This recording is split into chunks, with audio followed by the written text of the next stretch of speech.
The year of our Lord, 1803, was drawing its final, frozen breath across the rolling hills of Gloucestershire. It was a year that had tasted of gunpowder and treaties, of whispers of war with Bonaparte's France, and the steadfast, quiet rule of a king who sometimes forgot his own name. But out on the lonely road to Westvale, the only monarch was the winter. It rained with an unforgiving silence, broken only by the rhythmic crunch of hooves on packed snow and the weary creak of carriage wheels. Inside, Captain Francis Ashworth felt the cold seep through the thick wool of his greatcoat. It was a different sort of cold from the damp chill of a military encampment. This was the cold of home, sharp, clean, and profoundly still. After months of the cacophony of the barracks and the sharp, metallic tang of duty, the silence was a balm. Yet it did little to soothe the weariness that had settled deep in his bones, a fatigue that had nothing to do with marching and everything to do with the weight of being his father's son. At 30, Francis wore the uniform of His Majesty's 10th Hussars, as if it were a second skin, the scarlet and gold a familiar burden. He had earned the medals, the rank, the respect of his men. He had done everything a duke's heir was meant to do, and still he felt as though he were chasing a shadow. The long, imposing shadow of Duke Felix Ashworth, a man carved from duty and granite. "Hold up, Jennings," Francis called, his voice a low rumble in the confines of the carriage. The vehicle slowed to a halt. The steam from the horse's breath plumed in the air like ghostly banners in the fading twilight. "Everything all right, Captain?" The coachman's voice was muffled by the wind. "Fine. I'll just be a moment." The mundane need was a welcome excuse to stretch his legs. Stepping out onto the road, the icy air bit at his face. The world was painted in shades of blue and white, the skeletal arms of ancient oaks reaching for a bruised purple sky. He moved toward the line of trees bordering the road, his polished boots sinking into the snow. It was in the profound quiet that followed the jingle of the harness that he heard it. At first, it was so thin he thought it was the wind whistling through a hollow log, but it came again, a fragile, desperate sound that pierced the winter's stillness. It was a cry, the cry of an infant. He followed the sound into the shallow woods, his eyes scanning the deepening shadows. It led him to a low-hanging fir tree, its branches so laden with snow they drooped to the ground, creating a pitiful mockery of a shelter. There, huddled at its base, was a woman, her back curled against the trunk, trembling.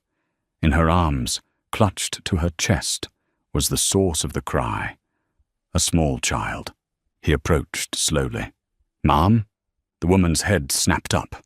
Her face was a pale oval of shock, her eyes wide and dark, with a fear so profound it looked like a permanent part of her. She tried to shield the child, a useless, protective gesture that tore at him. The infant let out another wretched wail. Without a second thought, Francis shrugged out of his heavy, scarlet-lined army jacket. He knelt in the snow before her, extending the coat. "Here," he said, his voice gentle but firm, "for the child." She flinched, pulling back as if his kindness were a hot iron. "Please," she whispered, her voice a sound scraped raw by cold and fear. "We have nothing. I want nothing from you," he assured her, his gaze steady. He carefully draped the thick wool over the whimpering child, tucking it around the small, shivering form. The baby's cries quieted almost instantly. "I mean you no harm. My carriage is on the road. I am taking you somewhere warm." Her eyes searched his, looking for the trap. She gave a weak, defeated shake of her head. I cannot walk." "You can," he said, the captain's authority returning to his tone. He held out his gloved hands, not for her, but for the bundle in her arms. "Give me the child. You will need your hands to stand. Her entire body tensed. But with a trembling that seemed to rack her entire frame, she loosened her desperate grip and allowed him to take the small, warm weight from her. He held the infant securely in the crook of one arm, then extended his free hand to her. "Now," he said quietly, "take my arm." Leaning on him, she managed to rise to her feet. With him supporting most of her weight, and the child held safely in his other arm, they made their slow, difficult way back to the road. It was not a sweeping, romantic rescue, but a grim, practical one. Jennings saw them emerge and immediately opened the carriage door. Francis helped her inside first. Once she was seated, he carefully passed the sleeping infant back into her arms. He climbed in after her. The small space suddenly filled with the scent of snow, damp wool, and a faint, almost forgotten trace of lavender. "To Westvale, Jennings," he ordered, "and be quick about it." The carriage lurched forward. The woman did not speak. Her head rested against the worn leather of the seat, her eyes closed. In the dim light, he could see the fine bones of her face, which spoke of good breeding, and on her left hand, a simple, thin gold wedding band. The questions burned in his mind. But a more pressing question took root as the grand silhouette of Westvale Hall appeared in the distance, its windows blazing with warm, golden light. What, in God's name, had he just brought to his father's door? The carriage rolled to a stop. The great oak doors swung open, spilling a river of light onto the snow. The butler, old Abernathy, stood there, his composure fracturing into visible shock. From a side hall, the housekeeper, Mrs. Gable, appeared, her face a mixture of alarm and competence. "Captain Ashworth," Abernathy began, his voice strained. "We were not expecting—" "I'm aware," Francis cut him off, stepping over the threshold into the grand, marbled hall. His gaze found the housekeeper's. "Mrs. Gable, take her. She is frozen through." He carefully helped Juliet from the carriage and into the sturdy arms of the housekeeper and another maid. The woman moaned softly, but did not wake. The infant, still swaddled in Francis's heavy jacket, was passed to a younger maid. Francis stood back, the cold from the outside still clinging to him. His voice was sharp. "Abernathy, prepare a room in the east wing. Mrs. Gable, see to it she is warmed and fed, and send word to my mother." The maids scurried away, carrying the woman and her child up the grand staircase. Francis was left standing alone in the center of the hall. He had brought the storm inside, and now he could only stand and wait for the thunder to break. And he knew, with a certainty that chilled him more than the winter air, that it would begin with his father. The silence that followed the maid's departure was heavier than the one on the winter road. It was a weighted, watchful quiet, thick with the history of the house and the unyielding expectations of its master. Francis did not move. He stood as if on parade, his shoulders back, his jaw set, listening to the ticking of the grand clock in the hall. It counted down the seconds until the inevitable. He did not have to wait long. Heavy, deliberate footsteps echoed from the West Wing corridor, the Duke's private study. Francis turned to face them, his posture unchanged, a soldier bracing for impact. Duke Felix Ashworth was not a man who hurried. He moved with the gravity of a planet in its orbit, certain that the world would bend to his path. His hair was more silver than not, but his frame was as lean and hard as it had been 20 years prior. His eyes, a shade of blue so pale they seemed like chips of ice, assessed everything they saw for its worth, its utility, and its potential for disgrace. At this moment, they were fixed upon his son. "Francis." The Duke's voice was not loud, but it filled the hall. It was a voice of command, accustomed to absolute obedience. "Abernathy informed me of your arrival and your company." The way he said the words, arrival company turned them into accusations. "Father," Francis inclined his head, a gesture of respect that held a sliver of defiance. "You will explain," the Duke stated. It was not a request. "You will explain the meaning of this imprudence. There is a woman of unknown origins, a beggar by the look of her, being attended in my house. She was freezing to death on the road, she and her child," Francis said, his own voice low and steady. "I would not have left a dog to such a fate. I could hardly do less for a woman." The Duke's lip curled in a faint, dismissive sneer. "Your compassion is a commendable weakness in a soldier, Francis, but a fatal flaw in an heir. This house is not a parish poorhouse. The Ashworth name is not a refuge for strays. You have brought scandal under my roof." "I have brought a human being under your roof," Francis countered, his voice hardening. "Her name and her circumstances are unknown to me, but her suffering was not. Was I to ascertain her pedigree before offering her warmth?" "Yes," the Duke said, the single word as cold and sharp as a shard of glass. "You were to give her a coin, direct her to the nearest village, and continue on your way. That is the way of the world, a way you seem determined to forget." He stepped closer, his icy gaze boring into his son. "She will be gone by morning. I will have Jennings take her to the village magistrate. Her welfare is their concern, not ours." Before Francis could form a reply, a third voice joined them, soft but resolute. "That will not be possible, my dear." Duchess Minerva Ashworth descended the grand staircase, her movements as graceful and unhurried as her husband's were severe. She was a handsome woman, her dark hair elegantly coiled, her eyes holding an intelligence and warmth that the Duke seemed to lack entirely.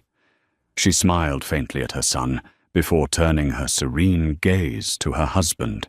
"Minerva," the Duke's tone softened by a fraction, but only a fraction. "This does not concern you. A woman and her infant child, freezing and starved under our roof, concerns me a great deal," she said gently. "I have just seen her. The poor creature is barely conscious. To move her in this state would be a cruelty I know you do not possess, Felix. What would the county say of the Duke of Westvale, who cast out a half-dead mother into a snowstorm?" She had aimed her words perfectly, bypassing his heart and striking directly at his pride and his public reputation. The Duke's jaw tightened. "Her presence here is a risk," he clipped. "And a Christian duty," Minerva replied smoothly. "She will remain until she is well enough to travel. It is a matter of basic humanity. Surely the Ashworth name can withstand a single act of charity." She did not wait for his answer, instead turning to Francis. "Your son has done a good and honorable thing, Felix. You should be proud." The Duke said nothing. He simply gave Francis one last, lingering look of profound disapproval before turning on his heel and retreating back to his study. The silence he left behind was a victory, however temporary. "Thank you, Mother," Francis said, the tension finally leaving his shoulders. Minerva's expression softened with affection. "He is a hard man, Francis, but not an evil one. Now, tell me what you know of her." "Almost nothing," he admitted, "only that she was left to die." Juliet awoke to a feeling she had not known in years. Warmth. A deep, bone-seeping warmth that came not just from the mountain of blankets piled upon her, but from a roaring fire crackling in a hearth of carved marble. For a moment, she was suspended in a dream, her mind refusing to connect this impossible comfort with the icy reality she had last known. Then, memory crashed down upon her. The snow, the biting wind, the despair. Rosanna. She sat bolt upright, a gasp tearing from her throat. The room swam before her eyes, a vast chamber hung with rich tapestries, the furniture dark and polished, a silver tray with a steaming bowl of broth on a nearby table. It was the room of a queen, and she was terrified. "Where is my daughter?" she cried out, her voice a raw croak. A young maid who had been sitting quietly by the fire shot to her feet. "She's safe, Mum. Perfectly safe." "I want to see her," Juliet insisted, trying to throw off the blankets. Her limbs felt heavy, useless. "Of course, Ma'am," the maid said kindly. "Mrs. Gable is just bringing her now." As if on cue, the door opened and the stout, no-nonsense housekeeper entered. In her arms was a small bundle. It was Rosanna, her face clean and pink, her eyes wide as she took in the new world. She was wrapped in a soft flannel blanket, a stark contrast to the threadbare rags she had worn before. Mrs. Gable placed the child into Juliet's outstretched arms. Juliet clutched her daughter to her chest, burying her face in the clean scent of her hair, tears of overwhelming relief streaming down her cheeks. Rosanna was warm. She was safe. She was alive. "She's been fed, Mum," the housekeeper said, her voice gruff but not unkind. "A bit of warmed milk and sugar. Took to it right away." "Thank you," Juliet whispered, the words inadequate, meaningless against the scale of the gift. She looked around the opulent room, at the kind faces of the servants. Where are we?" "You are at Westvale Hall, Ma'am," Mrs. Gable replied, "the home of the Duke of Westvale." The title landed with the force of a physical blow.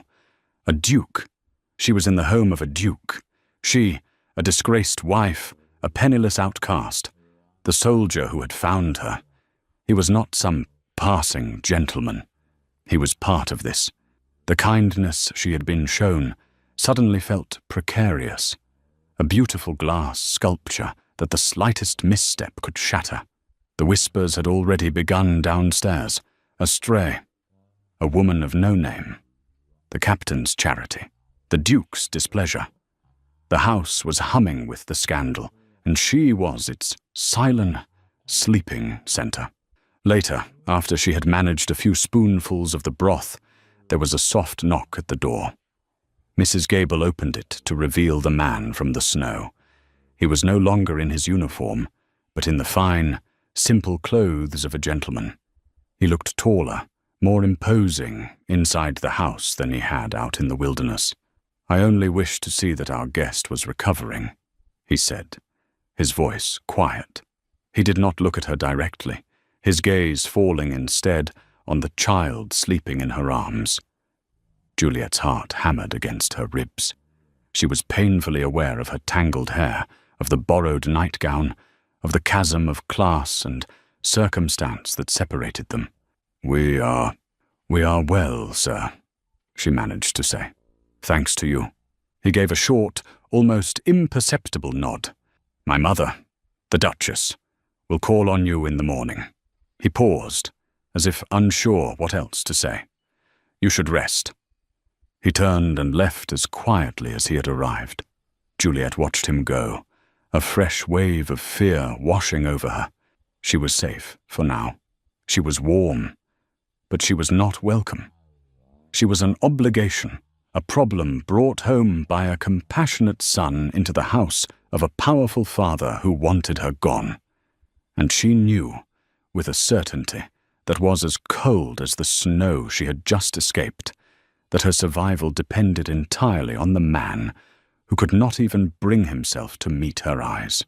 Morning arrived at Westvale Hall, not with a sudden burst of light, but with a slow grey dawn that filtered through the tall, mullioned windows, painting the room in soft shades of silver.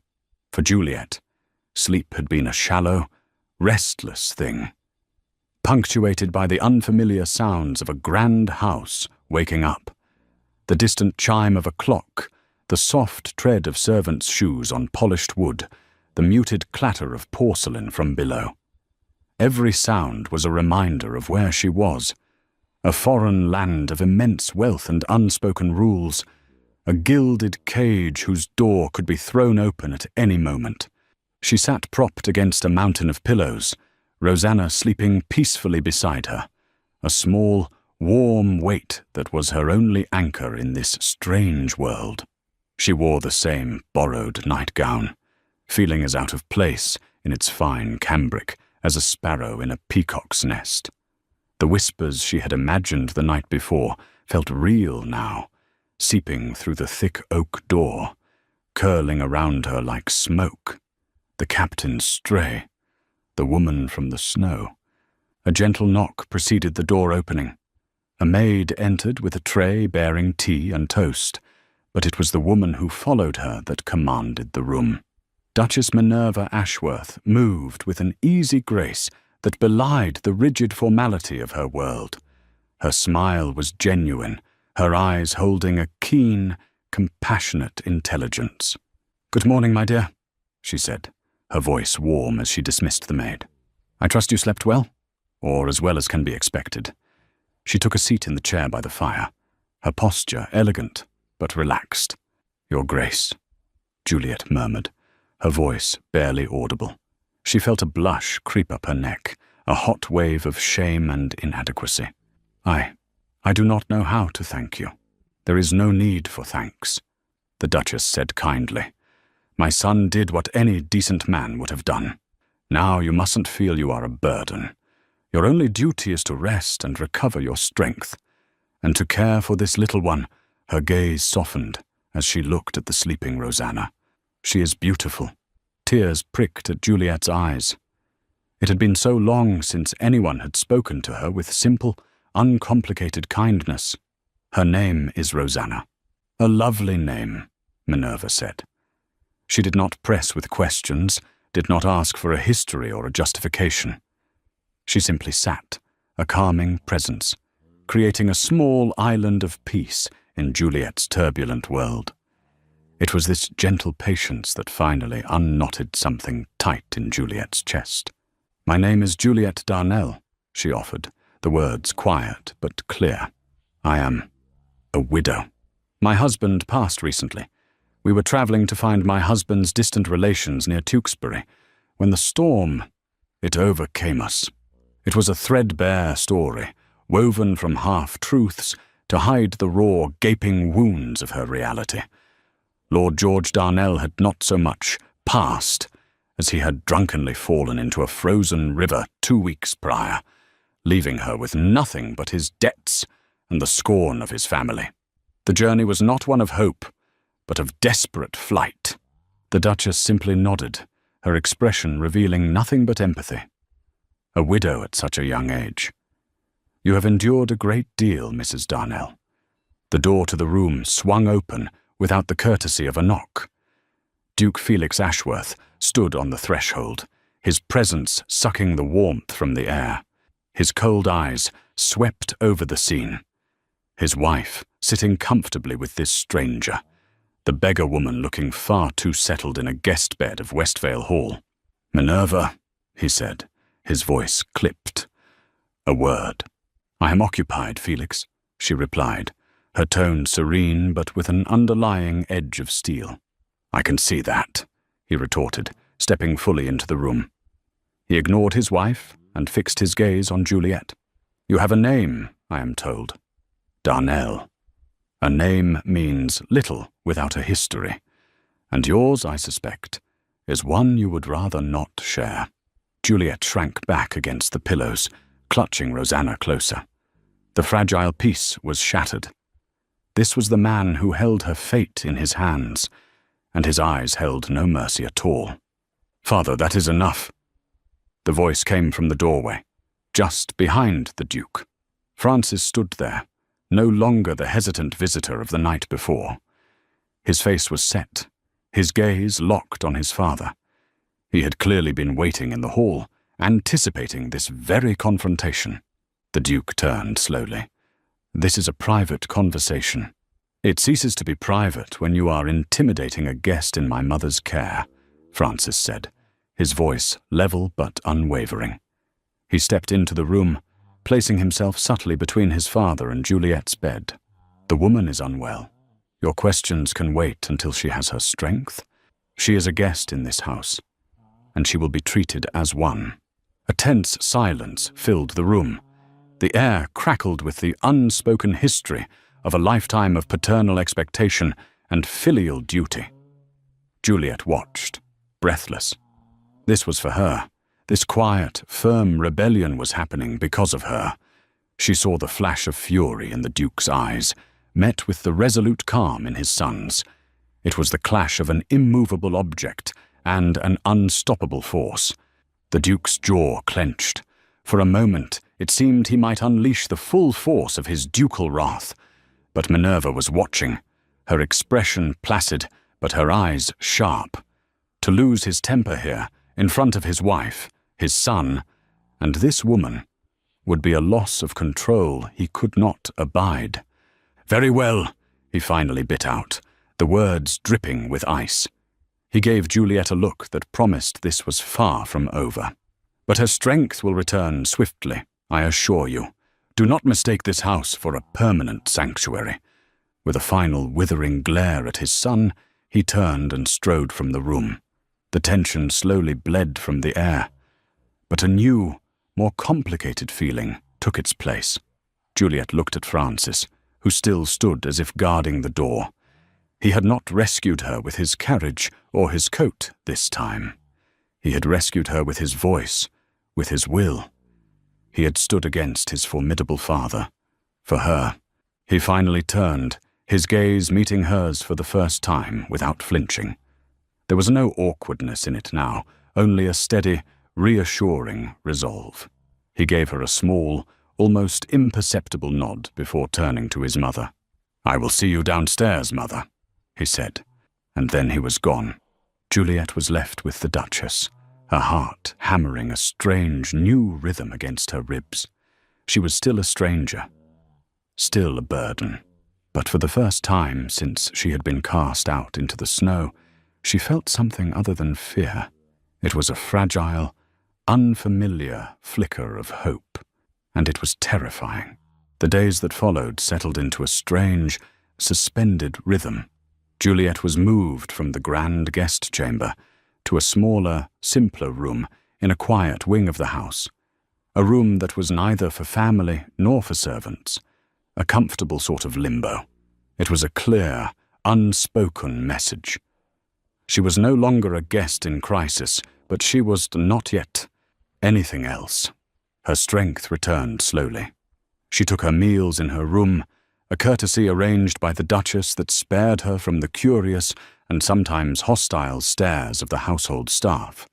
The whispers were a constant presence, a low hum just beyond her door. She would catch snippets as maids passed in the corridor. "The captain's woman, no family, no name. The Duke is furious." Each phrase was a small stone cast at the fragile glass of her composure. She learned to ignore them, focusing instead on Rosanna, whose gurgling laughs were the only truly honest sound in the house. Duchess Minerva was her sole visitor, arriving each morning with a book or a small pot of jam, her presence a shield against the rest of the house. She never pried into Juliet's past, speaking instead of poetry, of the gardens now sleeping under the snow, of London society with a wry, gentle wit. In these quiet conversations, Juliet's own intelligence and refined upbringing, so long buried under cruelty and fear, began to resurface. Minerva noticed it all. The thoughtful commentary on a line of verse, the quiet dignity in her posture, the innate grace with which she held her child. She saw the quality that lay beneath the worn-out dress, and the haunted look in her eyes. Francis, meanwhile, kept his distance. After his public defense of her, he retreated, becoming a near invisible presence. Juliet would sometimes see him from her window, a tall, solitary figure walking the grounds, his shoulders set against the winter wind. On rare occasions, their paths would cross in a long corridor. He would offer a stiff, formal nod, his eyes meeting hers for only a fleeting second before moving on, his expression unreadable. But she felt his gaze even when she could not see him.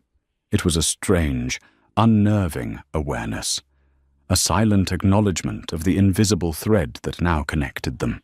He had pulled her from the snow, and in doing so, had tied his fate to hers in a way neither of them could comprehend. The delicate truce could not last.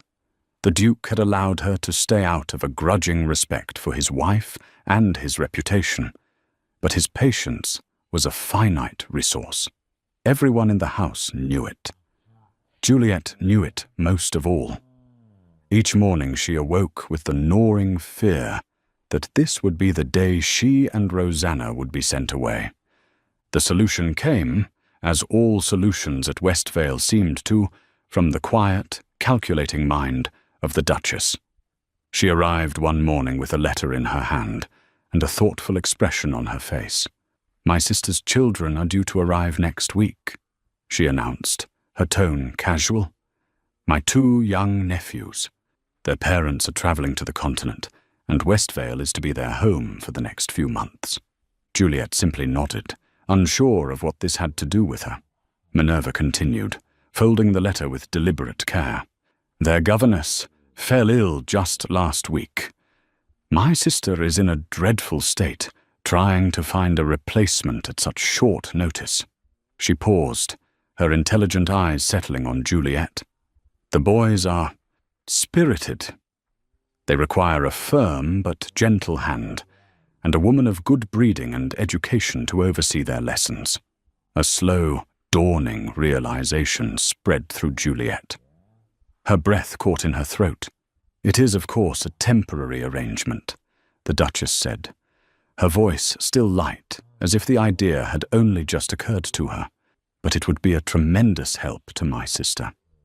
And to me, and it would give you a proper position in this house. A purpose. You would have your own small suite of rooms near the nursery. You would be compensated naturally." Juliet was speechless. It was more than charity. It was an offer of dignity, a role, a reason to exist within these hallowed walls, beyond being an object of pity or scorn. It was a lifeline, thrown from a ship she had never dreamed of boarding. "Your Grace," she finally managed, her voice thick with emotion. I have no experience as a governess."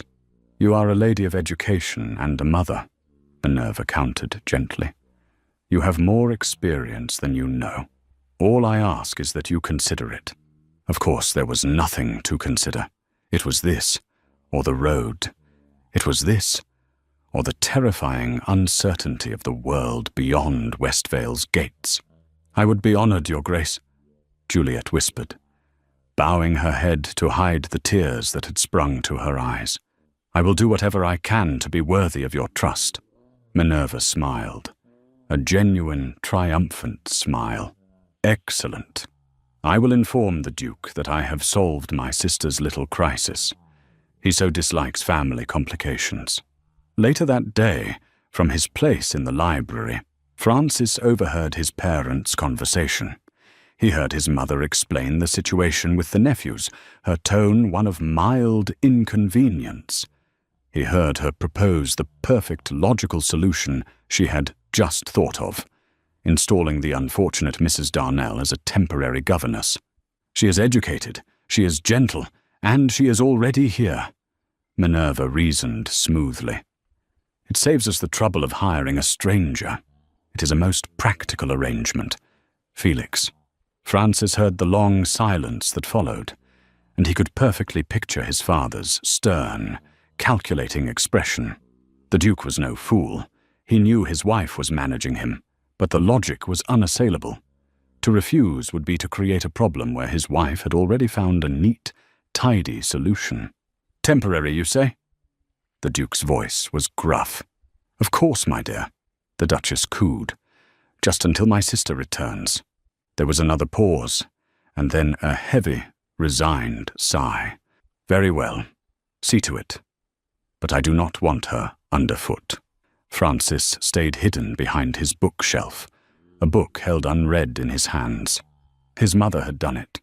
She had woven a cage of kindness and practicality around Juliet, securing her place in their home. It was a masterful, compassionate act of manipulation, and as he stood there, He was forced to confront the unsettling truth roiling within him. The immense, undeniable relief he felt was far stronger than what a man should feel for the welfare of a stranger he had pulled from the snow. With her appointment as governess, a fragile sense of order settled over Juliet's life. She was no longer an object of charity, but a functioning part of the great household machine. Her days, once spent in quiet confinement, were now filled with the chaotic energy of two boisterous young boys, Arthur and James. They were wild and high-spirited, but they were not cruel, and they responded to Juliet's gentle firmness with a grudging but growing affection. For the first time in years, she had a purpose that was not simply about survival. She had a role, a routine, and in the small schoolroom near the nursery, she had a kingdom. To Francis, this new arrangement was, on the surface, a perfect resolution. The problem of Mrs. Darnell had been neatly solved by his mother's ingenuity.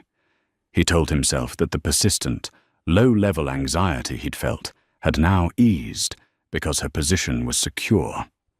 It was a logical, rational explanation, fitting for a man of military discipline. It was also a complete and utter lie. The truth was, her new role made everything worse. She was no longer a ghost confined to a sick room. She was a presence in the house. He would hear the distant sound of her reading to the boys, her clear, melodious voice a startling counterpoint to their rowdy interruptions. He would pass the open door of the schoolroom and catch a glimpse of her leaning over a slate, a stray curl escaping her neat bun, her expression one of intense, quiet concentration. He saw her not as a victim, but as a woman of substance and grace, and the sight would stop him in his tracks. His carefully maintained composure began to fray at the edges. One afternoon, he entered the main corridor from the west wing, his mind on a letter he needed to write, and nearly collided with her.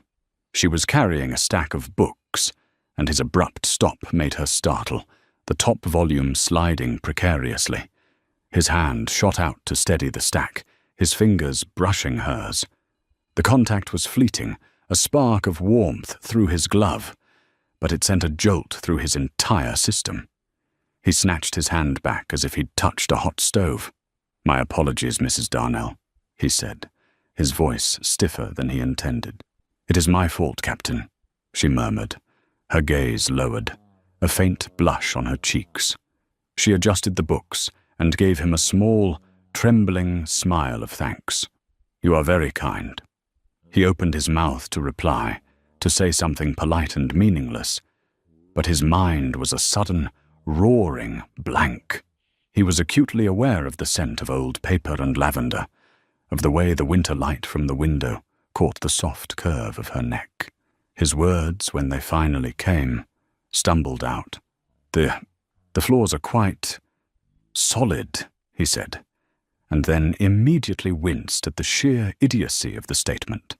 Juliet's smile faltered, replaced by a look of gentle confusion. She gave a slight curtsy and hurried on her way, leaving Francis standing alone in the corridor, his face burning with a heat that had nothing to do with the roaring fires. He felt like a clumsy recruit on his first day of drills. The moments piled up, each one a small betrayal of his self-control.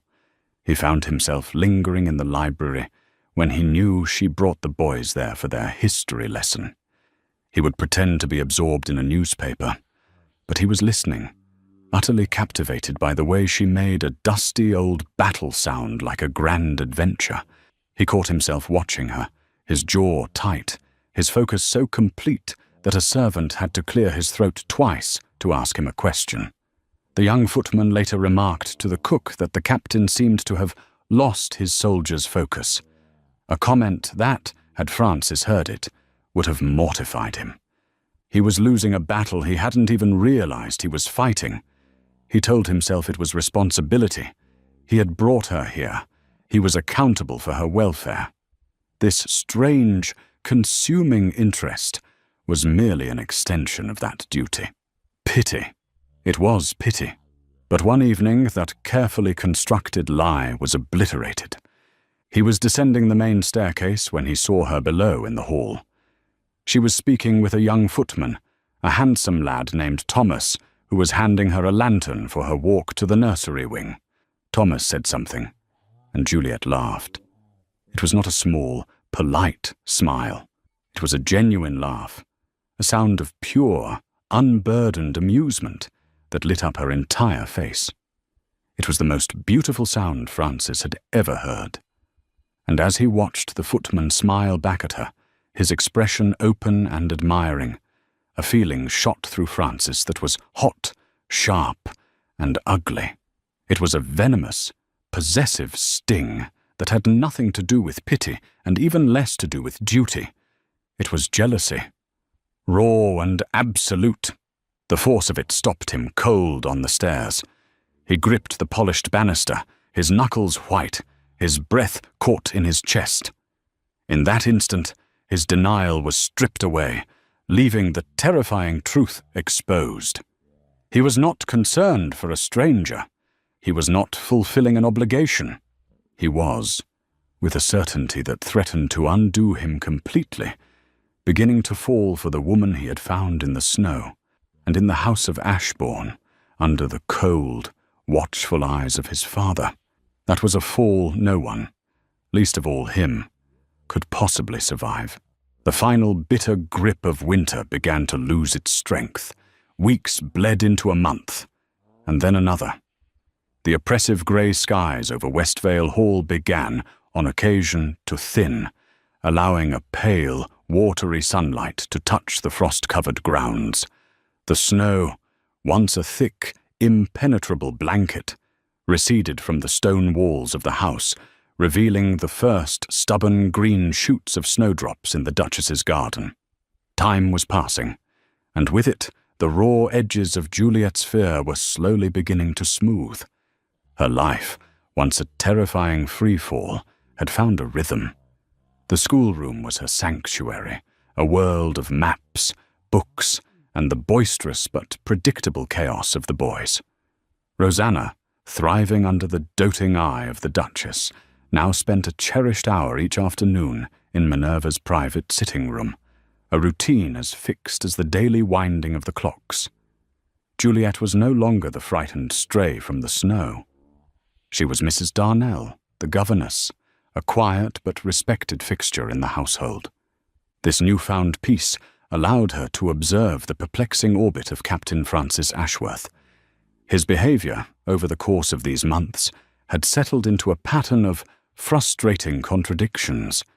It had become a dangerous habit, his afternoon walk, which now invariably took him past the long gallery windows that overlooked the gardens where she sometimes walked with the boys. She would feel his gaze from a distance, a focused intensity that made the fine hairs on her arms stand up, only for him to disappear if she chanced to look his way. His attempts at conversation were rare and disastrous. When he found her one day arranging flowers in the drawing-room, he tried for polite conversation and blurted, The table is quite agreeable," before wincing at his own absurdity. Another time, after weeks of near silence, he cornered her only to praise her very tidy handwriting. At first, his awkwardness had merely confused her, but after several weeks of these fumbled encounters, she began to see them for what they were, the clumsy maneuvers of a man utterly at war with himself. A small smile would touch her lips after he fled, not of mockery, but of a strange, shared understanding. She, who had learned to be invisible to survive, could see him so clearly. His composure was a uniform he wore, and beneath it was a man as uncertain as anyone. For Francis, the passing weeks were a slow, grinding torture. The logical, disciplined part of his mind, the captain, insisted this fascination with Mrs. Darnell was a temporary side effect of the rescue. But the man could no longer deny the truth. His carefully constructed defenses were crumbling with each passing day. Every glimpse of her gentle patience with his nephews, every distant echo of her laughter, was a fresh assault on his resolve. The breaking point came late one afternoon in March, nearly 3 months after her arrival. The air held the first, faint scent of damp earth and the promise of a thaw. Juliet was in the library alone, searching for a book of maps for the boys. She reached for a heavy atlas on a high shelf, her fingers just brushing the spine. A hand reached over her shoulder and easily pulled the volume down. She turned with a gasp. It was Francis. He hadn't fled this time. He stood so close she could see the flecks of gold in his blue eyes, could feel the heat radiating from his body. The air in the quiet library grew thick, charged not with the tension of a single moment, but with the accumulated weight of months of stolen glances and unspoken words. "Allow me, Mrs. Darnell," he said, his voice low and steady. He didn't step away. He held the heavy book in one hand, his gaze holding hers with an intensity that made her breath catch. "Captain," she whispered, her voice trembling slightly. He looked from her eyes to the book, then back again. This was no longer an awkward, fumbled compliment. This was a confrontation. The silence stretched between them, filled with the 3 months of quiet observation, of nervous avoidance, of a connection that had grown in the shadows of Westvale Hall. He looked as if he were on the verge of saying something that would change everything, something that would tear through the suffocating layers of propriety that had kept them apart. And in his eyes, she saw the culmination of a long, quiet battle, a battle he was, at last, ready to lose. The moment in the library had changed everything. The charged silence between them had been broken, not by words, but by a shared acknowledgement. The pretense of their separate worlds, of captain and governess, could no longer hold. They were simply a man and a woman, caught in an impossible gravity. And so, they began to meet in secret. It was a dangerous, reckless thing to do, a folly that could ruin them both. But the need to connect was stronger than the fear.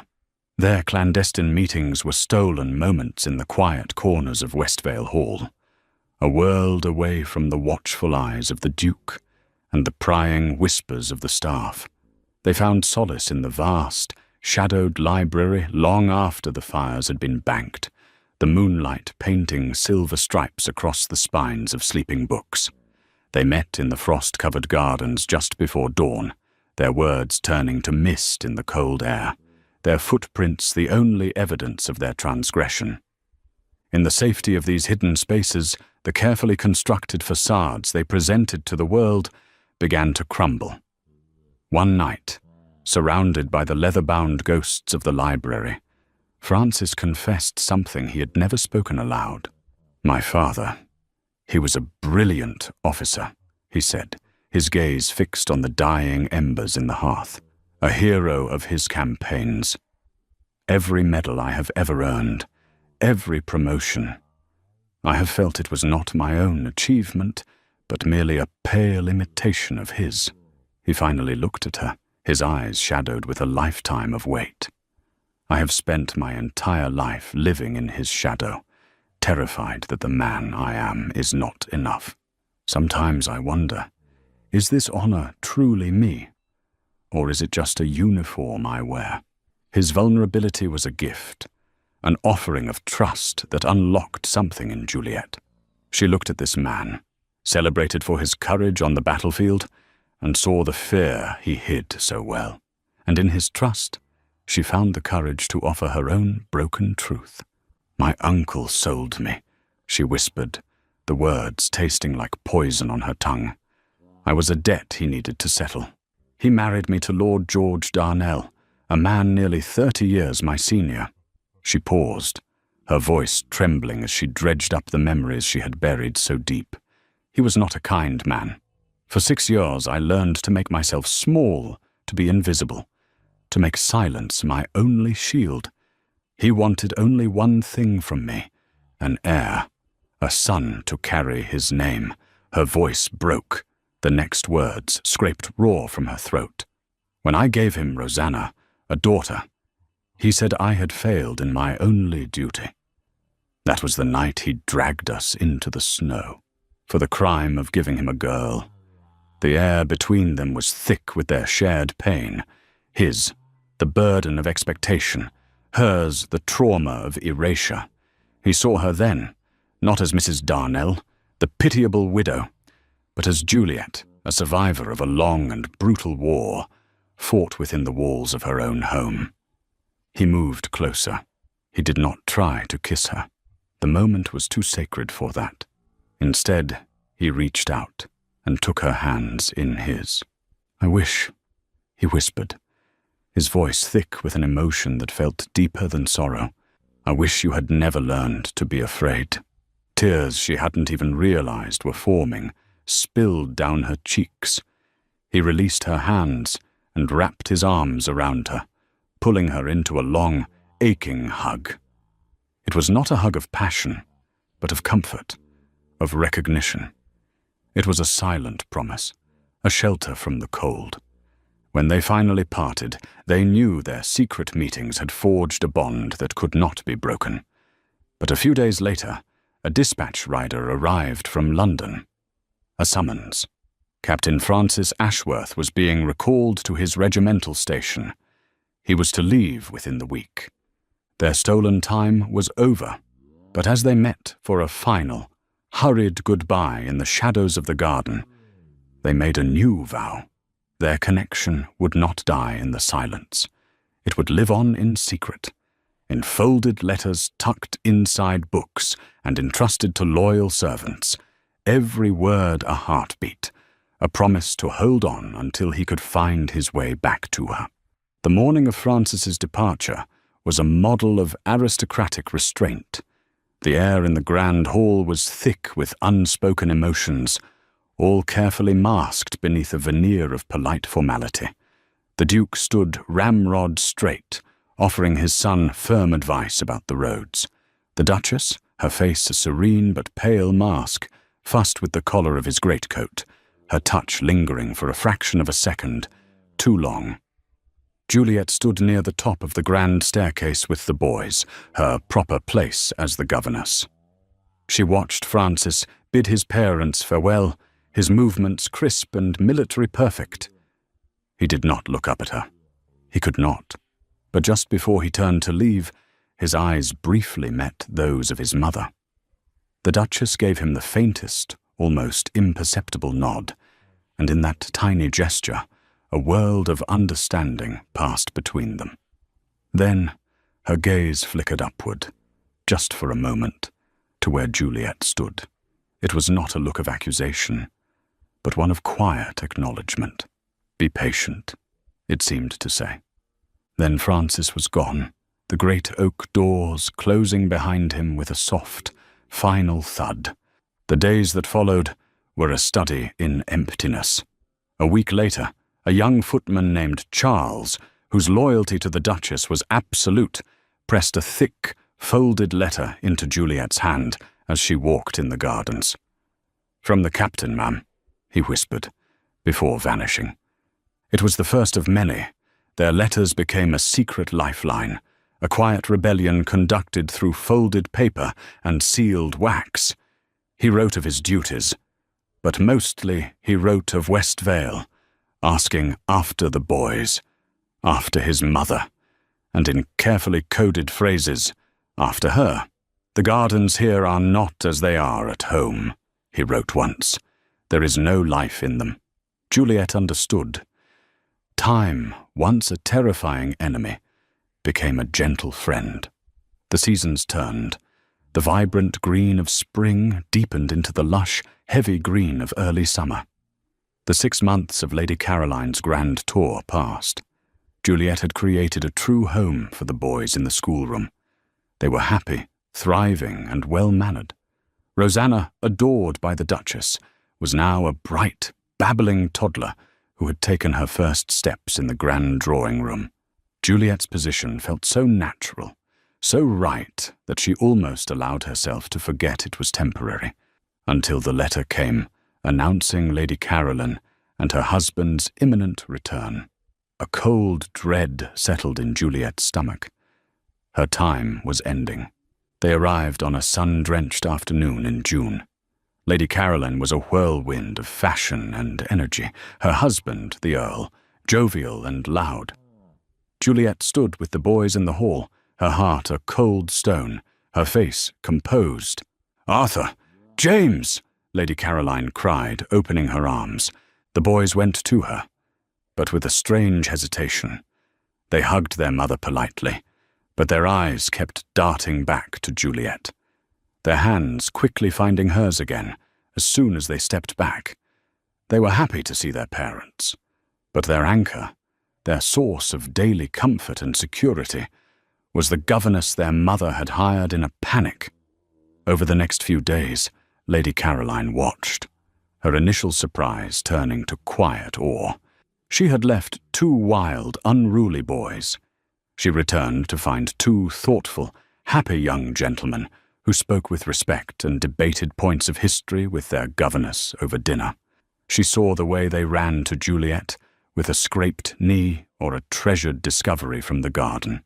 She saw the profound, unshakable love they had for her. On the 3rd day, she sought out the Duke in his study, the Duchess at her side.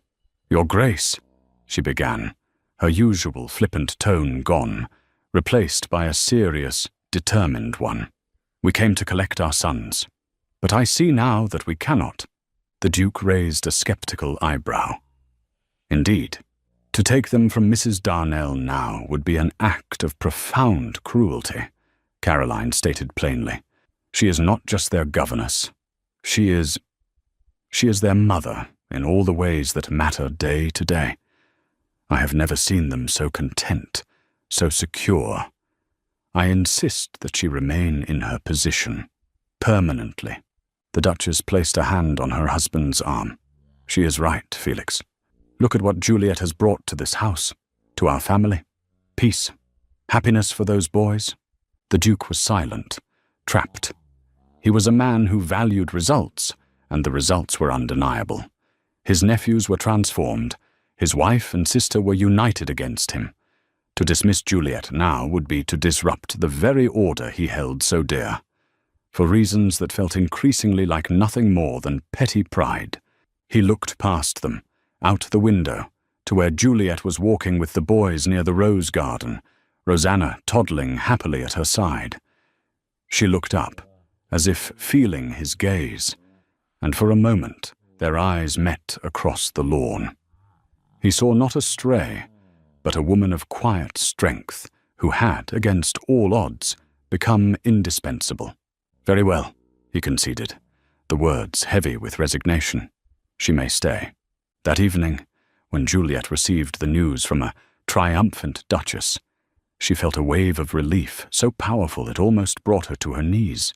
She was safe. Her home, and the home of her daughter, was secure. Her position had not been granted by pity or tragedy, but earned through merit and love. And in her next letter to Francis, she did not have to read between the lines to find hope. It was there, shining, in every word she wrote. The news of the captain's return arrived on a warm breeze in late August, a whisper that turned into a flurry of activity throughout Westvale Hall. For Juliet, the words were a drumbeat against her ribs, a rhythm of hope and terror that echoed in her ears for days. Her position was secure, her life with Rosanna and the boys was a gentle, ordered thing. But Francis's presence would shatter that peace. It would bring back the exhilarating, terrifying tension that had defined her spring. He arrived on a Thursday. The sun was a soft golden weight on the ancient stones of the house. The entire household assembled in the grand hall, the Duke and Duchess at the forefront. Juliet stood near the back with Arthur and James, her hands resting on their shoulders, her heart hammering against her stays. She was Mrs. Darnell, the governess, a respectable fixture. She had to remember that. The carriage wheels crunched on the gravel outside, and the great doors swung open. He stood there for a moment, silhouetted against the bright afternoon. He seemed taller, leaner, the months of duty having sharpened the lines of his face. He entered the hall, his boots echoing on the marble, and formally greeted his father. He then embraced his mother, a moment of genuine warmth that made Juliet's own arms ache with the need to hold him. Finally, his gaze swept the room and found her. For a single, shattering second, his formal mask slipped, and she saw him, the man from the garden, the man from the letters. His eyes filled with a longing so intense it was a physical blow. But just as quickly, the mask was back. His gaze became polite, distant.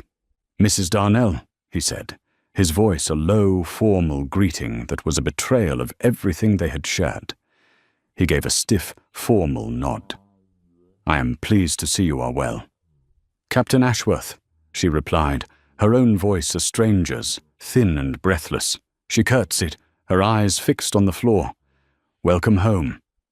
It was a perfect, agonizing performance.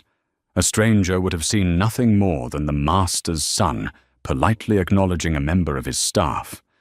But Juliet felt the Duchess's eyes on them, her gaze filled with a knowing, compassionate sadness. The rest of the day was a new and exquisite form of torture. At dinner, they were seated at opposite ends of the long, gleaming table, the distance between them a vast, uncrossable ocean. They were forced to make polite conversation with their neighbors, while every fiber of their being was attuned to the other. Every time he laughed at another's joke, every time she smiled at a comment from the Duke, it felt like a small, sharp betrayal. Sleep, Juliet knew, would be impossible. When the house had finally settled into a deep, quiet slumber, she slipped out of her room. She needed air. She needed the solace of the garden, their place. She found him there, standing by the stone bench, bathed in the cool, silver light of a crescent moon. It was as if he had been waiting. He turned as she approached, the crunch of her shoes on the gravel path, the only sound in the night. They stood in silence for a long moment. The months of separation, a heavy weight between them. The polite fiction of the day had been stripped away, leaving only the raw, undeniable truth of their connection. "Juliet," he finally breathed, her name a sound of pure relief. He closed the distance between them in 2 long strides. He stopped just before her, his hands coming up to cup her face, his thumbs gently stroking her cheeks. He searched her eyes, his own turbulent with all the emotions he had kept locked away all day. "I have thought of nothing else," he whispered, his voice thick with a desperate sincerity. "Every day, every hour, only this." And then he lowered his head and kissed her. It was not a gentle, hesitant kiss. It was the desperate, crashing release of months of unspoken longing, of censored letters and stolen glances. It was the heat of his hands on her face, the soft scratch of his evening stubble, the taste of wine, and a longing that matched her own. It was a dam breaking, a fever taking hold. She wrapped her arms around his neck, pulling him closer, surrendering to the overwhelming certainty of it. This was not a mistake. It was an inevitability. When they finally broke apart, they were both breathless, resting their foreheads together. The world had shifted. The letters had been a promise. This was the seal. "Francis," she whispered against his lips, testing his name in the open for the first time. "I am not leaving you again," he murmured, his voice a low, fierce vow. He held her as if he could protect her from the entire world, but they both knew the truth. The world was about to come crashing down. Their secret was no longer just a matter of the heart.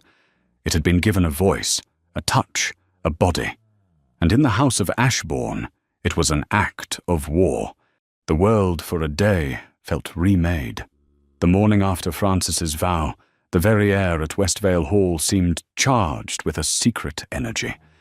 A stolen glance across the breakfast table held the memory of his hand covering hers. A silent, powerful promise that echoed louder than any spoken word. They moved in their separate, prescribed orbits, but they were no longer two lonely planets. They were bound by a secret, profound gravity that no one else could see. The illusion of peace was shattered by the Duchess over tea. "We must begin preparations for the annual summer ball," she announced, her tone light, but her eyes, when they met Juliet's, held a flicker of warning. "It is only a fortnight away, and it is to be the grandest we have hosted in years." Juliet's heart sank. A ball, a great public spectacle where the entire county would be watching, where every glance would be noted, every dance scrutinized. It was a stage, and she knew in her bones that they were about to be the unwilling players in a drama not of their own making. Her fears were confirmed 2 days later. At dinner, the Duke made a rare and formal announcement. "We will have a guest of honor for the ball," he said, his gaze fixed on his son. "A young lady I am sure you will all be delighted to welcome. Lady Estella Fairfax." A ripple of understanding went through the room. Lady Estella's name was well known. Her family was ancient, her fortune immense, and her beauty legendary. She was, as the whole world knew, the woman Duke Felix had long intended for his son to marry. Francis's face became a stony, unreadable mask, but Juliet felt the colour drain from her own. Lady Estella arrived a week before the ball, a vision of fashionable elegance and cool, calculated grace. She was beautiful, with sharp, intelligent eyes that missed nothing. She greeted Francis with a possessive familiarity, her hand lingering on his arm a moment too long. When she was introduced to Juliet, her eyes swept over her from head to toe, a swift, dismissive appraisal that was more insulting than any harsh word. "The governess," she said, her smile a perfect, bloodless curve. "How wonderful that the boys have someone to keep them occupied." Just as the tension in the house was becoming unbearable, the second carriage arrived. Lady Caroline and her husband, the Earl of Montford, swept in, bringing with them a wave of jovial, boisterous energy. The Earl, a handsome man with a charming smile, was introduced to Juliet. "Mrs. Darnell," he boomed, taking her hand. "My sister-in-law, the Duchess, has written of nothing but the miracle you have performed with our boys." He held her hand, his thumb stroking the back of it, in a gesture that was just slightly too familiar. "I can see now our praise was not nearly high enough." He smiled, but his eyes lingered on her with an unsettling possessiveness that made Juliet's skin crawl. She gently pulled her hand away, a knot of deep unease tightening in her stomach. Francis, standing nearby, was so focused on the threat of Lady Estella that he merely saw a friendly nobleman paying his respects. The house was now full, a beautiful, gilded cage crowded with predators. Lady Estella was the viper, her attacks subtle and social. The Earl was the wolf, his danger cloaked in charm. The night before the ball, the Duke summoned Francis to his study. The room was dark, smelling of old leather and disapproval. "I am not a blind man, Francis," the Duke began, his voice cold and clipped. "I see your distraction. I will not have this family's name tarnished by a foolish infatuation with a servant. She is not a servant, father, and she is not a fool's errand," Francis said, his voice level. "She is an obstacle," the Duke snapped, "and she will be removed if necessary. Your duty is clear. Lady Estella is your future. At the ball tomorrow night, you will behave as the heir to this dukedom. You will be attentive to her. You will open the dancing with her. And you will put an end to this spectacle. Do not force my hand. I promise you, it is a contest you will not win." The ultimatum hung in the air, as sharp and heavy as a guillotine's blade. Francis stood before his father, the weight of his name, his duty, and his love pressing down on him. He had known their vow was a declaration of war. He just hadn't realized the enemy had already amassed its armies inside his own home. The night of the Westvale summer ball arrived like a tidal wave of silk, music, and candlelight. From her rooms in the nursery wing, Juliet could hear the distant strains of the orchestra tuning their instruments and the crunch of carriage wheels on the gravel drive. She dressed the boys in their miniature formal jackets, their excitement a stark contrast to the hollow ache in her own chest. For her, the ball was not a celebration. It was a battlefield she was forbidden to enter, a place where the man she loved was being presented to the woman he was supposed to marry, just as she was preparing for a long, quiet evening. With a book, a soft knock came at her door. It was the Duchess, her face a mask of serene urgency. "Juliet, my dear," Minerva began, stepping into the room, "I find myself in a dreadful predicament, and you are the only one who can help me." "Of course, Your Grace," Juliet said, confused. "My personal maid has a terrible migraine, and the clasp on my pearl necklace, the one the Duke insists I wear, is broken. I cannot possibly fix it myself." She took Juliet's hand, her grip surprisingly firm.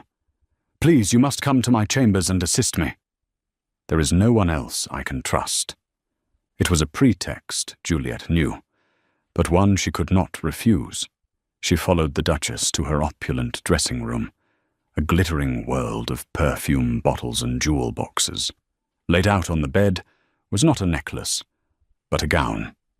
It was a dress of the deepest midnight blue silk, simple in its cut but exquisitely made, with tiny seed pearls shimmering like captured starlight at the neckline and sleeves.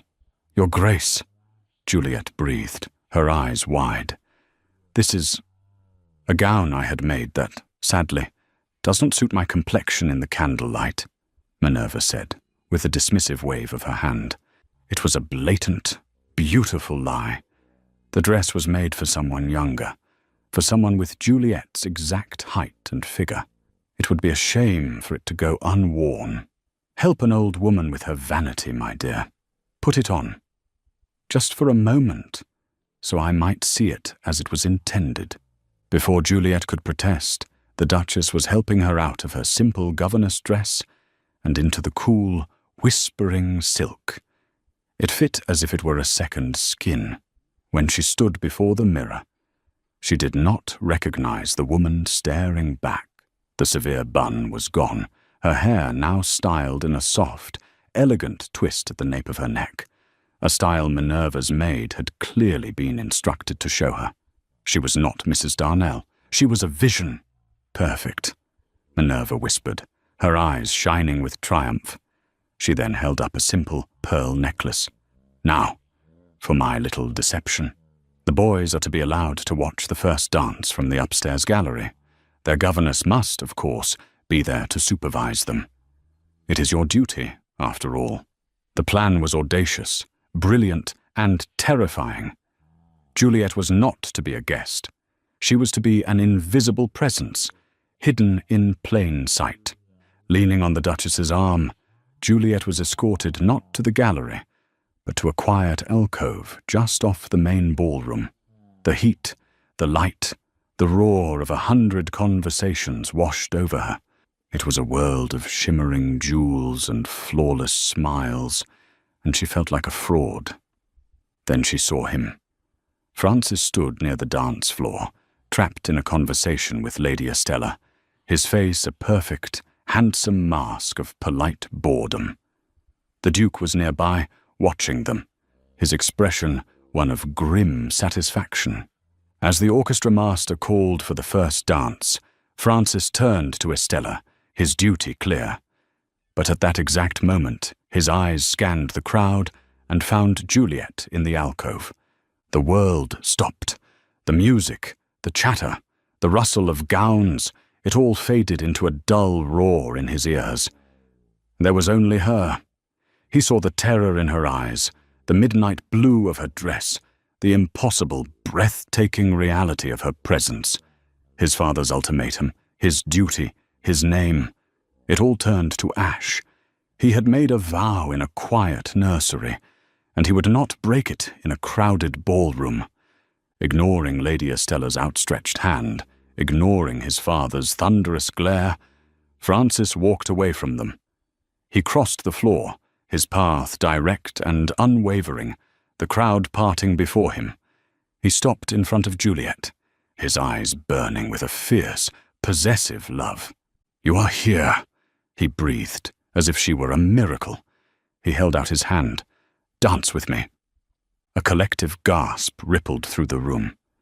Taking his hand, Juliet allowed him to lead her to the center of the floor as the orchestra began the waltz. They were the only couple dancing.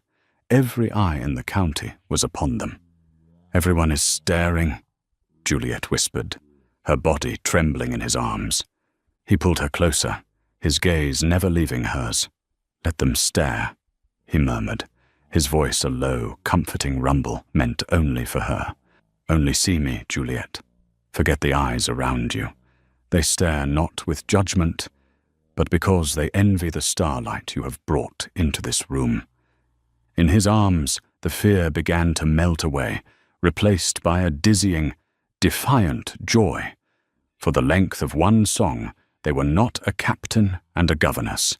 They were just a man and a woman, their love a silent, blazing declaration in the center of a silent, watching world. When the music ended, the spell was broken. Francis escorted her from the floor and was immediately intercepted by his furious father. Seizing her chance, Lady Estella cornered Juliet near the terrace doors. "You have made a grave mistake," Estella hissed, her beautiful face a mask of cold fury. "You may have the captain's pity for now, but a mongrel in silk is still a mongrel. You will never be one of us." Before Juliet could even form a reply, Francis was there, his expression like ice. He stepped between them, shielding Juliet with his body. "You will address Mrs. Darnell with respect, Estella," he said, his voice quiet but lethal, "or you will not address her at all. Her grace and character are worth more than your entire bloodline. Now, if you will excuse us." He took Juliet's arm and led her away, leaving a humiliated Lady Estella trembling with rage. The triumph, however, was short-lived. Later, as Juliet tried to slip back to the safety of the nursery, a hand closed on her arm in a shadowed corridor. It was the Earl of Montfort. "A stunning performance, Mrs. Darnell," he said, his charming smile not reaching his possessive eyes. He had been drinking. "You have the captain dancing to your tune. But a man like that, he tires of his toys." He leaned closer, his voice a low, menacing purr. "When he does, you will find that other men appreciate a woman of your hidden talents. Do not forget that." He released her arm and melted back into the party, leaving Juliet cold with a new and terrifying fear. She had won a public victory, but in doing so, she had enraged not one, but two dangerous enemies. The aftermath of the ball was a quiet, undeclared war. Lady Estella departed the next morning, her face a mask of cold fury, leaving behind a scandal that buzzed through the county's drawing rooms for weeks.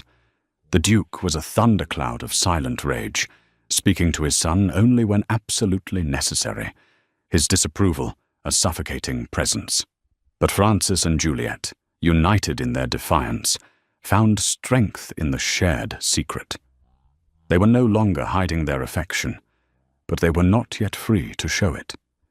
Every polite exchange in front of the family was a performance, their real conversation taking place in long, smouldering glances across the room. The Earl of Montfort remained, his jovial mask firmly in place. But Juliet felt his eyes on her constantly. It was a watchful, predatory gaze that made her shiver, a silent threat that Francis, consumed by the battle with his father, failed to notice. The trap was sprung a few nights later. The Duchess and her sister, Lady Caroline, were called away to a neighbouring estate to sit with a sick friend. The Earl, complaining of a sudden and violent headache, begged off, staying behind. An hour after the women had departed, a young maid knocked on Juliet's door. "Mrs. Darnell," the girl said nervously. "His lordship, the Earl, is in some distress. He asks if you might have a remedy, a calming tincture perhaps for his head." The request was plausible.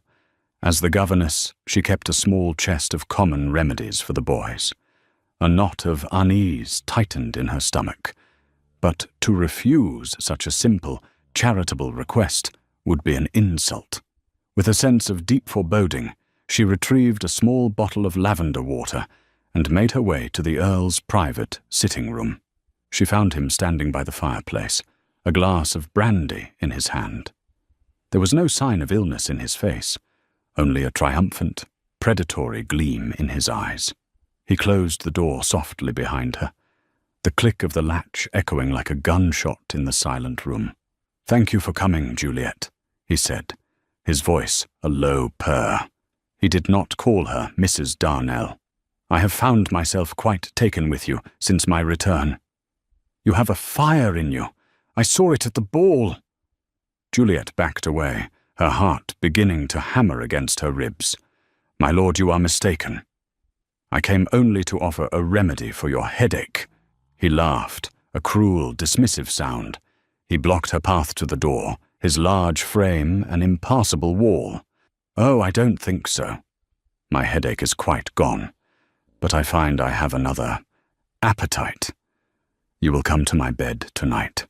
"Never," she gasped, her voice trembling with a mixture of fear and fury. He grabbed her arm, his fingers biting into her flesh. "Do not be a fool," he hissed, his charming face twisting into an ugly snarl. "If you refuse, if you speak a single word of this, I will simply tell them you threw yourself at me. A penniless governess trying to entrap an earl. Who will they believe? They will have you on the road before dawn, disgraced and ruined. Your captain will not want you then, will he?" At that exact moment, Francis was walking the corridor. Seeing the light still on in his uncle's rooms, he decided to check on the man's supposed illness. He approached the door, which was ajar by a mere fraction of an inch, just enough to see within. He did not hear the words. He only saw the scene. He saw the Earl with his back to the door, blocking Juliet's escape. He saw the man's hand on her arm, and his other hand coming up to touch her face, a gesture of leering ownership. He saw Juliet, frozen, her face pale, her eyes wide, with what he, in a blinding flash of agony, misinterpreted as shocked complicity. The world bleached of all colour.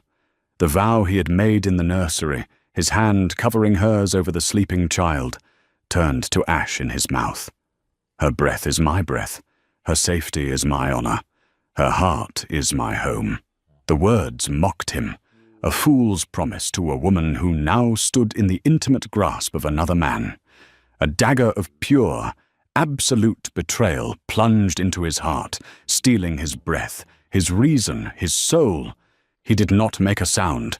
He did not burst in.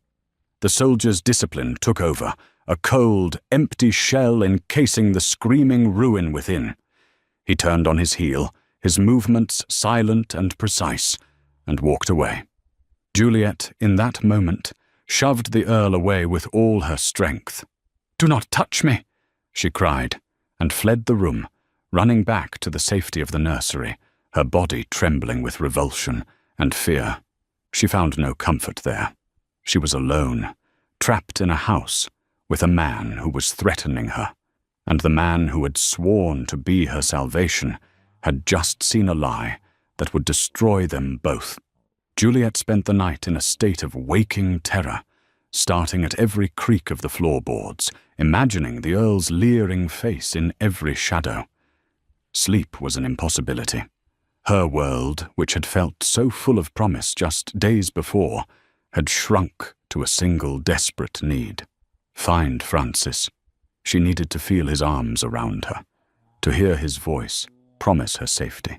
She needed to tell him everything. She found him the next morning in the library, staring out the window at the rain-swept gardens. A profound relief washed over her, so powerful it made her weak. "Francis," she began, her voice a trembling whisper as she closed the door behind her. He did not turn. His entire body was a rigid line of tension. "You should be with the children, Mrs. Darnell," he said, his voice flat and cold, utterly devoid of the warmth she clung to. "That is your duty, is it not?" The name landed with a brutal, stunning force. Mrs. Darnell. He had not called her that in months, not since their first hesitant days. It was a name for a stranger, a servant. She took a faltering step forward. "Francis, please," she begged, her voice breaking.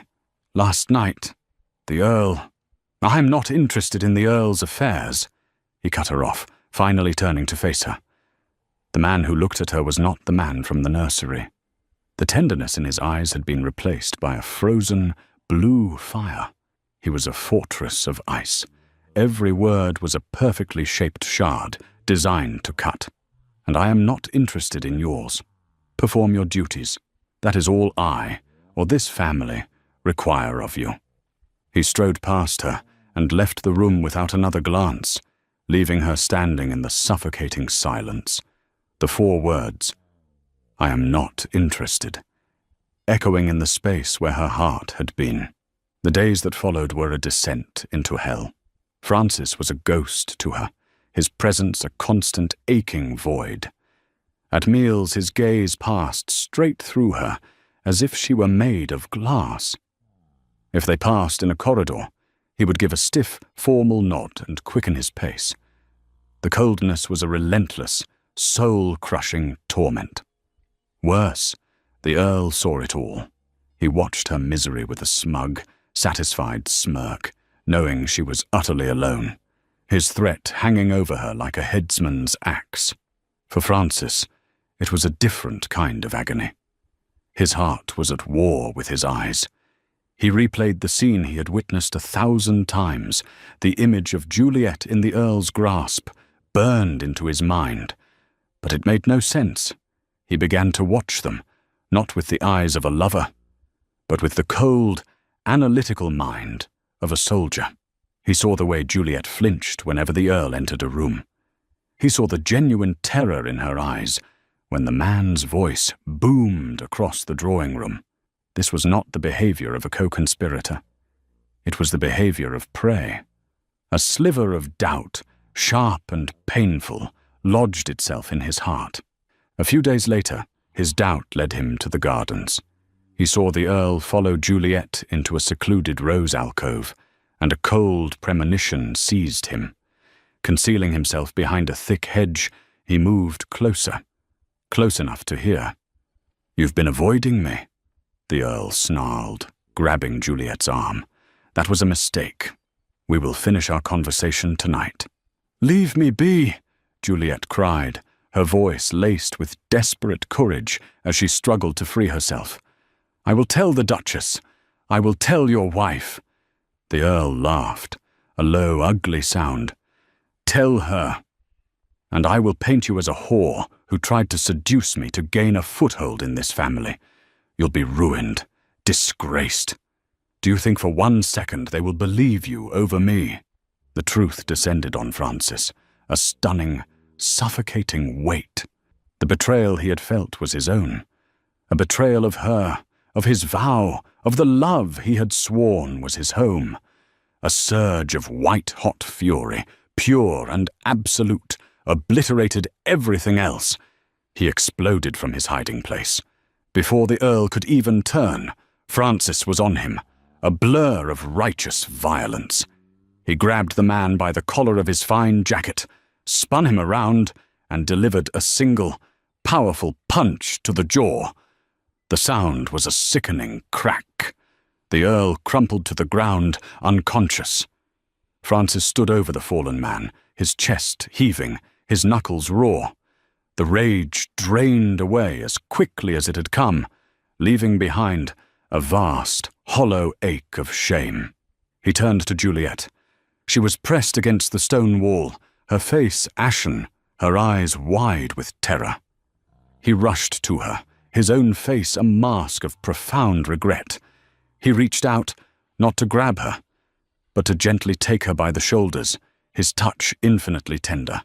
"Juliet," he said, his voice breaking, shattering into 1,000 pieces. "Forgive me. I am a fool, a blind, arrogant fool. I saw, but I didn't understand." He looked into her eyes, his soul bare. "I should have trusted you. I will never, ever doubt you again." The sound of shouting from the main house signaled that the commotion had been seen. Footmen were running toward them. The Earl began to stir on the ground with a low moan. The private reckoning was over. The public one, Francis knew, was about to begin. And as he stood there, shielding Juliet with his own body, he felt the first faint tremor of his father's approaching earthquake. The 2 footmen skidded to a halt on the manicured lawn, their eyes wide with horror at the scene before them. The Earl of Montford unconscious, the captain standing over him like a vengeful god, and the governess, pale and trembling against the wall. Before they could even form a thought, a new presence commanded the scene. The Duke strode onto the terrace, not running, but moving with a deliberate, powerful pace that promised retribution. His eyes took in everything in a single, sweeping glance. His son's fury, the Earl's prone form, the terrified governess, the gaping servants. His face was a mask of cold, controlled fury. His first priority was not justice, it was silence. "You two," he snapped at the footman, his voice a low, dangerous command. "Get him inside. Use the south entrance. See that he is taken to his rooms. Not a word to anyone. Is that understood?" The men, grateful for a direct order, nodded mutely and hurried to lift the groaning Earl, half carrying, half dragging him away from prying eyes. Just then, the Duchess arrived, her face pale but her expression resolute. Her gaze went straight to Juliet. She glided past her husband and son, her movements a study in calm efficiency. "Come with me, my dear," she said to Juliet, her voice a firm, comforting whisper. She took Juliet's arm, shielding her from the Duke's glare. "Mrs. Gable will see to you. You are not to speak of this to anyone." She guided a trembling Juliet toward the house, a silent promise of protection in her touch. The Duke waited until the women were gone. He turned to the 2 footmen who were now returning from their task. "Listen to me very carefully," he said, his voice dropping to a level that was more menacing than any shout. "You saw nothing. You heard nothing. The Earl had too much wine. He took a dizzy spell in the garden. Captain Ashworth was assisting him. If I ever hear so much as a whisper of another version of this story, you will not only be dismissed without a reference, but I will personally see to it that your names are ruined in every great house in this country. You will never work again." He stared at them until they both bowed their heads in terrified submission. "Now get back to your duties." He was left alone with his son. For a long moment, the only sound was the wind rustling the roses. "My study?" the Duke finally said, his voice dangerously quiet. In 10 minutes, he turned and strode back into the house without another word. Abernathy, the butler, was dispatched with 2 separate, chillingly polite messages, one to the Earl and Lady Caroline, and one to the Duchess, informing them that the Duke required their presence. It was not a request. The stage was now set. The doors of the study would close, and within that silent, wood-panelled room, a private trial would commence, a judgment of honour from which there would be no appeal.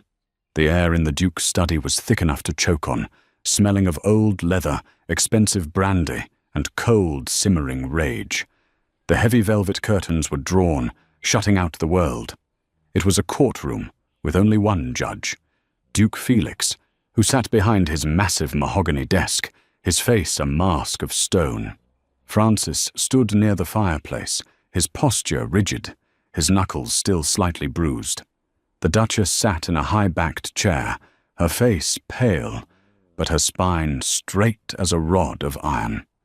Across from them stood the Earl of Montford and his wife, Lady Caroline. The Earl was nursing his jaw, a pathetic, sullen look on his face. Lady Caroline simply stared at the floor, the picture of humiliation. "Montford," the Duke began, his voice a low, dangerous rumble, "you will explain the meaning of this disgrace. Now." The Earl scoffed, attempting a blustering defense. "The woman is a seductress. She threw herself at me, and when I rebuffed her, she cried foul. Francis, in his infatuation, simply took her side." Francis took a step forward, his voice cutting through the lie with military precision. "I heard you. I heard you threaten to ruin Mrs. Darnell if she did not submit to you. I heard you offer her your protection in exchange for her silence. You are a liar and a coward." The Duke's cold gaze shifted to the Earl, his expression one of utter contempt. He had his son's word, the word of a decorated officer and his heir, against the pathetic lies of a man who had just been knocked to the ground in his own garden. There was no contest. "You have brought a profound dishonor to this house, and to your own name," the Duke stated, his voice flat and final. It was a sentence being passed.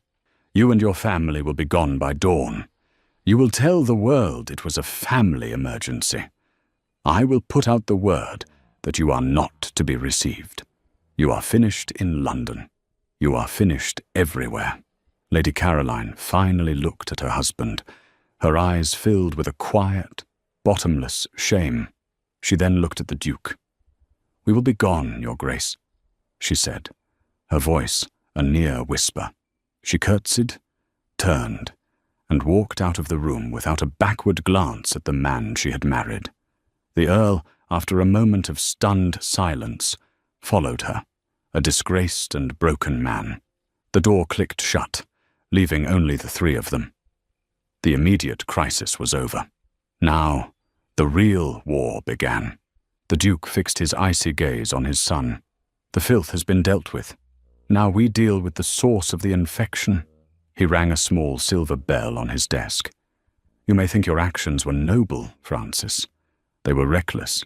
You have brought scandal to my door, all for a woman who has no place here." Just then, Abernathy entered. "Mr. Harding is here, Your Grace." "Send him in," the Duke commanded. The solicitor entered, a thin, serious man holding a leather folio. The Duke gestured for him to stand before the desk. A grim, triumphant look entered the Duke's eyes. He believed he was holding his final, unbeatable weapon. "Francis," he said, his voice laced with cold satisfaction, "your delusion ends tonight. You cannot have this woman, not just because of her station, but because of the law. A man cannot take another man's wife." He turned to the solicitor. "Harding, report. You have confirmed, I trust, that the governess is the legal, wedded wife of Lord George Darnell of Norfolk?" The solicitor opened his report, his face impassive. "Your Grace, I did investigate the matter of Lord Darnell as you instructed. My inquiries led me to the local magistrate. Lord Darnell is no longer a concern." The Duke leaned forward. "Meaning?" "He is deceased, Your Grace," the solicitor stated, his voice dry and factual. "He died just over a month ago. A drunken carriage accident on the Norwich road. His horse bolted, the carriage overturned. The death was ruled an accident. The news landed in the silent room. A stunning, world-altering revelation." Francis stared, his heart stopping in his chest. "She is free. the solicitor continued. "Furthermore, my inquiries revealed Lord Darnell was a man of ruinous debts and a reputation for cruelty. It is the local opinion that Mrs. Darnell was forced to flee for her own safety. In the eyes of the law, Your Grace, the woman is a respectable widow of good character. There are no impediments." The Duke sat behind his desk, his face ashen, his expression one of utter shock. The weapon he had commissioned to destroy the relationship had, in a stunning twist of fate, become the very thing that legitimized it. His own investigation had just proven his son's choice to be a noble one. He was disarmed, defeated, his authority shattered by the truth he himself had unearthed. "Get out!" he finally rasped at the solicitor. Once the man was gone, he turned on Francis, his face a mask of fury and impotence. "This changes nothing! She is a nobody. I will never give my blessing. I will see you disinherited first!" He slammed his fist on the desk, his rage uncontrollable. He tried to rise from his chair, his face turning a dark, mottled red. A strangled gasp escaped his lips. His eyes widened in a mixture of surprise and pain. He clutched at his chest, his legs giving way beneath him, and collapsed to the floor with a heavy, sickening thud. "Father!" Francis cried, rushing forward as the Duchess screamed his name. A terrible, fragile silence descended upon Westvale Hall, broken only by the doctor's hushed orders and the ticking of the great hall clock. In the chaotic aftermath of the Earl's disgrace, Lady Caroline, in her profound shame, had left her sons, Arthur and James, in the permanent care of her sister before departing with her ruined husband.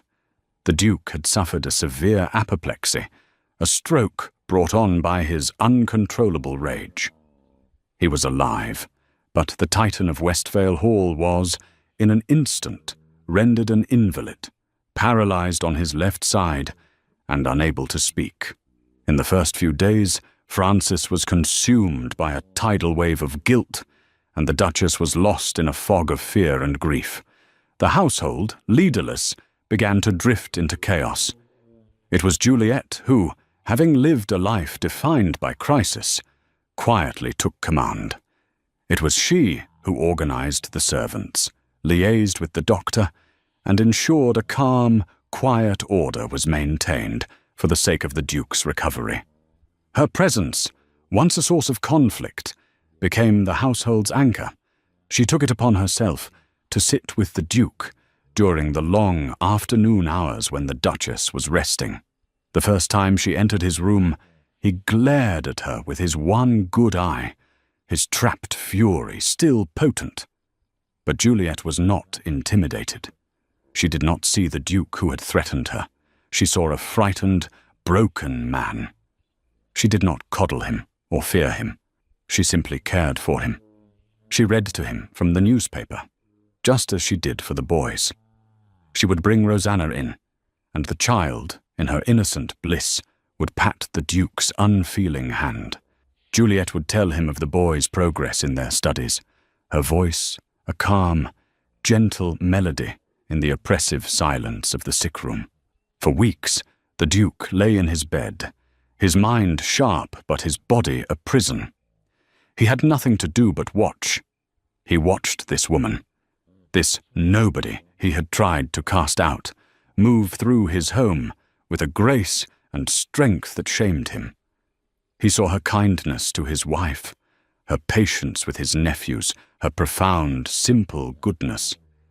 He saw her selfless, gentle care for him, the man who had sought to destroy her, and he remembered the words of his own solicitor, a respectable widow of good character, forced to flee for her own safety. His pride, broken by his body's betrayal, finally gave way.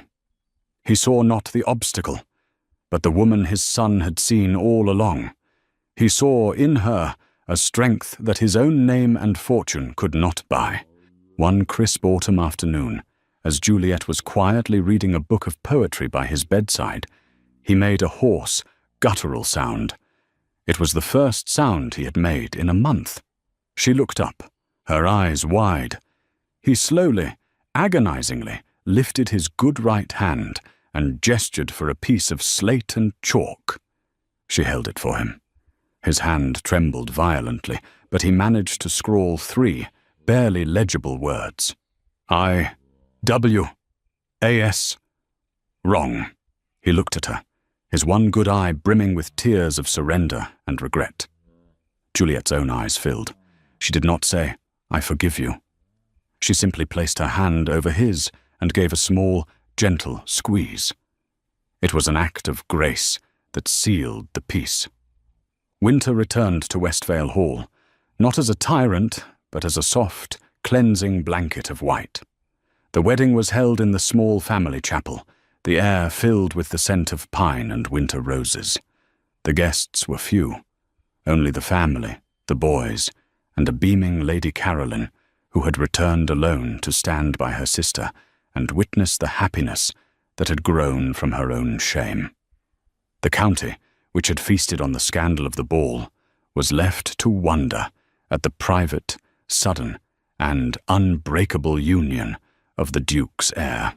Juliet walked down the aisle, not on the arm of a stranger, but on the arm of Duke Felix. He was frail, walking with a heavy cane, but his back was straight.